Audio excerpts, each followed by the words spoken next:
Morning, this is Apadman at ito ang aking ikatlong araw dito sa San Ramon, California. Actually, kahapon, buong maghapon, gumala tayo. Ginala tayo ni Sister Maria sa, I think we went to San Ramon. Actually, nandito ko sa San Ramon. Pero pinakita niya sa akin kahapon yung lugar ng Kapwa Wellness Center na bubuksan next year sa March 2025. Then binisita rin namin ang Danville Yoga and Wellness Center at ipinakita niya sa akin yung place na pagdaluusan ng ating training ng Hilot Pinabaylan dito sa Amerika. Then after that ay pinasyal niya ako sa San Damian Retreat Center at naglakad ako sa ang tawag doon, maze or nakalimutan ko kung anong tawag doon, no, parang spiral maze, at nagdasal at gumawa tayo ng wish doon.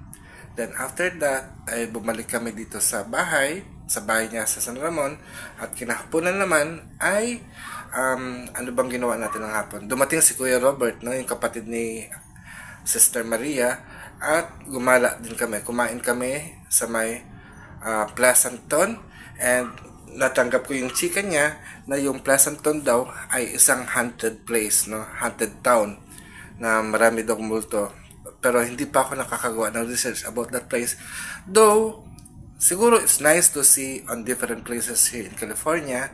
At ngayong araw na to, no, nagising tayo ng anong oras tayo nagising? 7 a.m. Malamig ulit ang panahon, no? Pero later on by tanghali iinit na. Nakita ko naman, lumabas ako kanina at nagkape at lumalabas na yung araw. But as of this moment, maaga pa naman siya.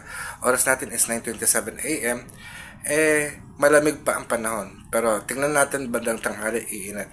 As of this moment, busy tayo sa computer job at ginagawa natin yung mga program, no? Marami tayong programa na ihahanda, such as yung training natin ng Hilot Daloy from August 2 up to 7. Ito ay continuing education para sa ating mga naging online student nung panahon ng pandemic.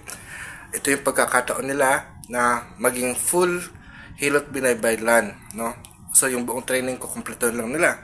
And then meron din tayong enrollee para maging Hilot Mentor or Hilot Tanglaw mentoring program, at ito ay magaganap from August 8 to 18. Then ang ating Hilot Binabaylan training ay magaganap naman ng August 9 to 17. Although yung space natin sa Danville Yoga and Wellness Center ay medyo meron tayong konting, hindi naman problema, no? It's not a problem kasi merong mga schedule na yon, so isang center at sumingit lang tayo doon. So, meron tayong konting adjustment na pag umagang session, dahil kasi ang klase natin ay magsisimula from 9 a.m. at magtatapos siya ng 5 p.m. So, tuwing umaga, meron ng mga nag-yoga session doon sa studio. So, maaring maapektuhan ng ating schedule. So, lalo na dahil kasi meron tayong 20 plus enrollee for our Hilot Binabaylan training. So, maaring mag-occupy tayo ng space or mawalan tayo ng pwesto doon. So kaya inopen ni Sister Maria ang lugar niya dito sa dito sa San Ramon. So instead of going directly sa Danville, ay maaari nating imbitahan ang ating mga estudyante dito sa San Ramon para doon natin gawin ang ating morning session. At paghapon naman, babalik tayo sa Danville Yoga and Wellness Center. So ito yung mga plano at mga activities na maaari nating gawin at ayusin dapat. Hindi pa ako nakakapag-announce officially sa mga estudyante natin, no? Malapit na, ilang araw na lang ay magsisimula na tayo ng klase. And then at the same time, every Thursday, no, this coming August, mag-hold ako ng class sa Danville Yoga and Wellness Center from 6:30 p.m. up to 8 p.m. Then, after that, ay magpa-provide din tayo ng mga Hilot Binabaylan services. So, yun ang mga bagay na paghahandaan natin sa habang tayo ay nag-stay dito sa United States of America. Good evening. Once again, this is Apo Adman. Ito yung ating ikatlong araw dito sa San Ramon, California.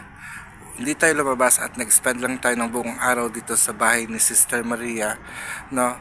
Actually, katulad ng naabutan nyo kaninang video, ay nag-computer work tayo, nag-email tayo sa mga estudyante, ginawa natin yung mga schedules natin, gumawa tayo ng lesson plan, everyday na merong bagong lessons tayong matututunan, at gayon din nag-prepare tayo dahil kasi inimbitahan ako ni Maria na maging guest lecturer every Thursday night sa kanyang wellness center, no?